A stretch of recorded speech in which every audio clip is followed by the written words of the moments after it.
Stumble along for another block. Then I stop at a classic Soho cast-iron building. It's home to Writer's Place, the last major publisher left in New York. Hell, it's the last major publisher in all of America. I clutch the box that holds the manuscript. Dirt streaks my face. My back and armpits are soaked. You know you smell like hell when you can smell your own sweat. I'm about to push my way through the revolving door when I pause. I feel like I could cry, but instead I extend the middle finger of my right hand and flip it at the drone. 2. Anne Gutman, editor-in-chief and publisher of Writer's Place, greets me with her usual warmth. "You look like shit," she says.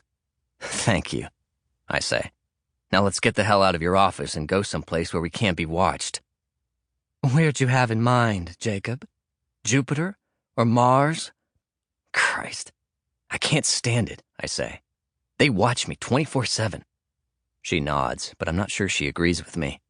I'm not even sure she cares. I lean forward and hand her the box. "What's this?" she says. "A gift?" "It's the manuscript. It's 2020, I yell. Why am I yelling? Anne tosses her head back and laughs. "I can't remember the last time I received a hard copy manuscript," she says. Then I look at her intently. I lower my voice. "Look, Anne, this book is incredible. This is corporate reporting like it's never been written before." "You know my concern, Jacob," she says. "Yeah, I know. You don't think the store is worth writing about. You don't truly think it's morally bankrupt." "That's not it. I think it may very well be morally bankrupt, but I can make a list of 40 companies that are just as bad. I don't think the store is inherently evil. It's a creative monopoly." "Read my book.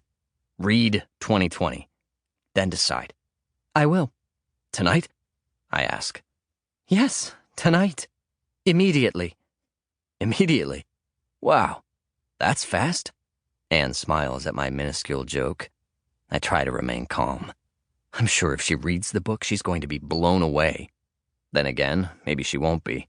Maybe she'll toss it after a few chapters. What do I know? After all, I've been wrong about this sort of thing before. Suddenly there's noise, a scuffling of feet, indistinguishable but loud. It comes from outside Anne's office. Then a very quick knock on the door. Before Anne can say anything, her assistant opens the door and speaks. "Ms. Gutman, there are 3 policemen and 2 NYPD detectives out here with me." "What do they want?" Anne asks. "They're here to arrest Mr. Brandeis." Anne and I look at each other as her assistant closes the door. I'm about to fall apart. As always, she's in take-charge mode. "You go out through the conference room. Then take the back stairs down and outside. Find a place to stay." Anne hands me some money from the top drawer of her desk. I turn toward the conference room. "I'll handle the cops," Anne says. "Read the book, okay?" I say. "Damn it, Jacob. Of course I'll read the book." She walks out her office door. I also start walking. The last thing I hear her say is, "Good afternoon, officers. How can I help you?" 8 months earlier. Chapter 1. My wife, Megan, wrote an evite to our dinner party that was like Megan herself. Funny, sharp, and a touch mysterious. "Megan and Jacob Brandeis invite you to our last gasp in Manhattan party.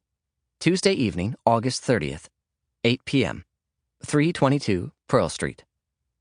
We had invited our 8 best friends to have dinner with us in the big, goofy-looking loft space that we had carved out of half a floor in an Art Deco building. If you're thinking when you hear the word loft that the space was glamorous, high-tech, and modern, you're thinking wrong. Our very long, very narrow apartment was in what had once been an old insurance company building. After that, it was vacant for 5 years. Then it was home to a bunch of squatters. Then it was bought by a bunch of would-be writers and artists. Each apartment had a tiny view of the East River and a fabulous view of the garbage barges docked at the South Street seaport. We could afford the apartment only because the area at the time Then the financial district, now very chicly.